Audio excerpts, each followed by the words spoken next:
Dubai air show की practice के दौरान हुए तेजस फाइटर जेट हादसे ने पूरे देश को गहरे शोक और स्तब्धता में डाल दिया है। इस दुखद घटना में भारतीय वायुसेना के बहादुर पायलट विंग कमांडर नमाज सयाल की मृत्यु हो गई। शुक्रवार को हुए इस हादसे के बाद रविवार को उनका पार्थिव शरीर तमिलनाडु के कोयम्बटूर स्थित सुलूर एयरबेस लाया गया। विंग कमांडर नमाज सयाल मूल रूप से हिमाचल प्रदेश के कांगड़ा जिले के नगरोटा बंगवा क्षेत्र से ताल्लुक रखते थे। उन्हें शौर्य, अनुशासन और उत्कृष्ट सेवा रिकॉर्ड के लिए जाना जाता था। उनकी अचानक और असामयिक शहादत ने न केवल उनके परिवार को अपार दुख में डाल दिया है, बल्कि पूरे देश को भी गमगीन कर दिया है। नमाज सयाल की पत्नी अफसाना भी भारतीय वायुसेना में अधिकारी है। दोनों ने करीब 16 साल पहले लव मैरिज की थी और साथ में देश सेवा के उच्च आदर्श को अपनाया था। विंग कमांडर नमाज और अफसाना ने अपने जीवन में कई सपने देखे थे जिन्हें वो साथ में पूरा करना चाहते थे। उन्होंने व्यक्तिगत जीवन और देश सेवा के बीच संतुलन बनाकर अपने कर्तव्यों का निर्वाह किया। लेकिन ये साथ एक पल में टूट चुका है जब तेजस फाइटर जेट का हादसा हुआ। अफसाना अपने पति की शहादत पर गर्व महसूस कर रही हैं, लेकिन उनके अचानक चले जाने का दर्द उन्हें भीतर से तोड़ चुका है।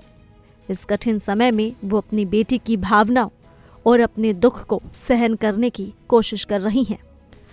उनकी 7 साल की बेटी अभी ये समझ नहीं पा रही है कि उसके पिता अब कभी लौटकर नहीं आएंगे। उसे ये भी नहीं पता वो कभी उन्हें अपनी गोद में उठा पाएंगे या उनके साथ छोटे छोटे पल वो साझा कर पाएंगी।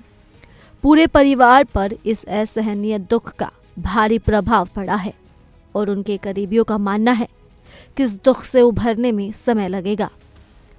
हिमाचल प्रदेश के कांगड़ा जिले में जब लोगों को विंग कमांडर नमाज सयाल की मौत की खबर मिली तो पूरे इलाके में शोक की लहर दौड़ गई। बड़ी संख्या में लोग उनके घर पहुंचे और परिवार को सांत्वना बांधते हुए उनके साहस और देशभक्ति की प्रशंसा की। नगरोटा बंगवा के लोग विंग कमांडर सयाल को हमेशा उनके अनुशासन, उत्कृष्ट कार्य और देश सेवा के प्रति समर्पण के लिए याद रखेंगे। विंग कमांडर नमाज सयाल की शिक्षा सैनिक स्कूल सुजानपुर टीरा से हुई थी। उनके पिता जगन्नाथ पहले सेना में अधिकारी रहे और बाद में हिमाचल प्रदेश शिक्षा विभाग में प्रिंसिपल बने। विंग कमांडर नमाज सयाल का परिवार हमेशा देश सेवा को अपनी प्राथमिकता के रूप में मानता आया है। उनके व्यक्तित्व और साहस ने उनके साथियों और आसपास के लोगों को हमेशा प्रेरित किया। उनकी बहादुरी, शौर्य और अनुशासन की कहानियां वायुसेना में आने वाली पीढ़ियों के लिए मार्गदर्शक का काम करेंगी। दुबई से कोयम्बटूर लाए गए उनके पार्थिव शरीर को वायुसेना द्वारा औपचारिक प्रक्रिया के बाद सम्मानपूर्वक प्राप्त किया गया। अभी तक उनके अंतिम संस्कार की तारीख और स्थान की आधिकारिक घोषणा नहीं हुई है। वायुसेना और उनके गांव के लोग इस अपूर्णीय क्षति को देश के लिए एक बड़ा नुकसान मान रहे हैं। हर कोई विंग कमांडर की बहादुरी, शौर्य और देशभक्ति को याद कर रहा है। उनकी शहादत न केवल उनके परिवार के लिए बल्कि पूरे देश के लिए प्रेरणा और गौरव का प्रतीक बनी रहेगी। इस दुखद घटना ने पूरे राष्ट्र को ये एहसास दिलाया है कि हमारे वायुसेना के जवान अपने जीवन की परवाह किए बिना देश की रक्षा में तत्पर रहते हैं। विंग कमांडर नमाज सयाल की शहादत भारतीय वायुसेना और देश की रक्षा में उनके अटूट समर्पण और साहस का प्रतीक है। उनके योगदान को हमेशा सम्मान के साथ याद किया जाएगा और आने वाली पीढ़ियां उनके साहस और देशभक्ति की कहानियों से प्रेरणा लेंगी। फिलहाल के लिए इस रिपोर्ट में सिर्फ इतना ही। ज्यादा जानकारी के लिए जुड़े रहिए इंडिया डेली के डिजिटल प्लेटफॉर्म के साथ।